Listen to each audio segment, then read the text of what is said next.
Hi guys, welcome back to our channel. మనకు social మీడియాలో ఏడ చూడు రాజమౌళి గారు వర్సెస్ హిందూస్ వర్సెస్ అనేది నడుస్తుంది.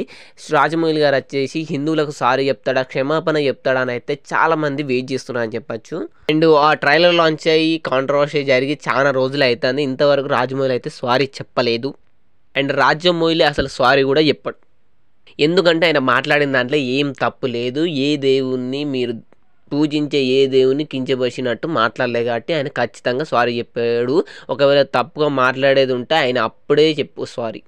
అండ్ సోషల్ మీడియాలో ప్రతి ఒక్కరు మెదలు వాళ్ళందరూ వచ్చి ఒక ట్రైలర్ లాంచ్ చేసేటప్పుడు ఏదో గ్లిచ్ వచ్చిందని ఆంజనేయుని తిట్టిను కించపరిచి మాట్లాడినని ప్రతి ఒక్కడు మాట్లాడుతున్నాడు. అసలు ఆయన అక్కడ చెప్పింది ఏంటంటే ట్రైలర్ లాంచ్ చేసేటప్పుడు కొన్ని గ్లిచెస్ వచ్చినాయి.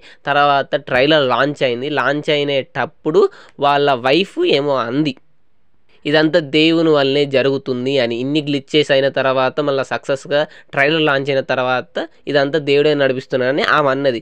దానికి ముందే వాళ్ళ నాన్న కూడా అన్నాడు స్టేజ్ మీద, అండ్ నాకు దేవుని మీద నమ్మకం లేదు, ఇవన్నీ జరిగింది దేవుని వల్లే అని మా వైఫ్ మా నాన్న అన్నాడు అని చెప్పిండు స్టేజ్ మీద. అండ్ వాళ్ళను క్వశ్చన్ చేసిండు, ఇదేనా నడిపించేదే అని.